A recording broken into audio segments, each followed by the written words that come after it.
7 தொகுதிக்கும் நான் பொறுப்பு என சொன்னதை சாதிப்பாரா சி.வி. சண்முகம்? பாஜகவுடன் கூட்டணி அமைத்ததாலேயே அதிமுகவுக்கு சரிவு ஏற்பட்டது என்று 2021 தோல்விக்கு பிறகு தைரியமாக சொன்ன அதிமுக தலைவர்களில் முக்கியமானவர் முன்னாள் அமைச்சர் சி.வி. சண்முகம்.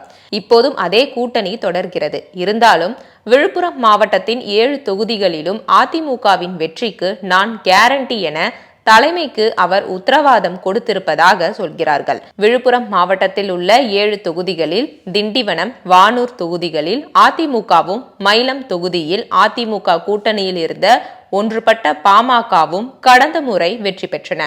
எஞ்சிய 4 தொகுதிகள் திமுக வசமானது. இதில் மாவட்ட செயலாளர், அமைச்சர் என்ற செல்வாக்குடன் விழுப்புரத்தில் திமுக வேட்பாளர் லட்சுமணனிடம் மோதிய சி.வி. சண்முகம் தோற்றுப்போனார். அப்போது சண்முகத்தின் தோல்விக்கு அவரது சகோதரர் எடுத்த தவறான மூவ்களும் முக்கிய காரணம் என்று சொல்வார்கள். 2021 தோல்விக்கு பிறகு பல மாவட்டங்களை 2ஆக 3ஆக பிரித்தார் பழனிசாமி. 2 தொகுதிகளுக்கு ஒரு மாவட்ட செயலாளர் வீதம் கூட அமர்த்தப்பட்டார்கள். ஆனால் ஒரு சில முன்னாள் அமைச்சர்கள் தங்கள் மாவட்டத்தை பிரிக்க விடவில்லை.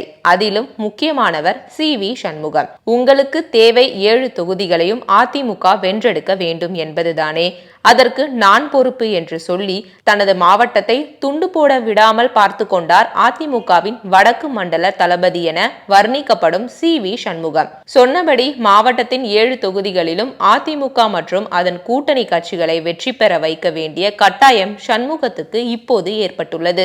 ஆனால் கள நிலவரம் அவர் நினைப்பதை சாதித்து கொடுக்குமா என்று தெரியவில்லை. ஏனென்றால் இப்போதைய நிலவரப்படி வானூர் தொகுதி மட்டுமே அதிமுகவுக்கு சாதகமாக இருப்பதாக சொல்கிறார்கள். மற்ற 6 தொகுதிகளிலும் திமுகவின் கையே ஓங்கி நிற்கிறது. போதாக்குறைக்கு உள்ளடி வேலைக்கும் அதிமுகவில் ஆட்கள் தயாராய் இருக்கிறார்கள்.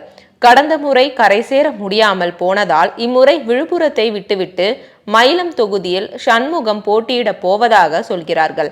ஆனால் அங்கேயும் திமுக தரப்பில் வலுவான வேட்பாளர் நிறுத்தப்பட்டால் சண்முகத்தின் வெற்றி சவாலாகலாம் என்கிறார்கள். இதையெல்லாம் கடந்து தேர்தலில் அதிமுகவை முன்னேற்ற பாதைக்கு கொண்டு வர வேண்டுமானால் கடந்த முறையை போல சகோதரரின் பேச்சை மட்டுமே நம்பிக்கொண்டிருக்காமல் விருப்பு வெறுப்புக்கு அப்பாற்பட்டு தகுதியான வலிமையான வேட்பாளர்களை களமிறக்க சண்முகம் தயாராக வேண்டும் என்கிறார்கள் அதிமுகவின் மூத்த நிர்வாகிகள்.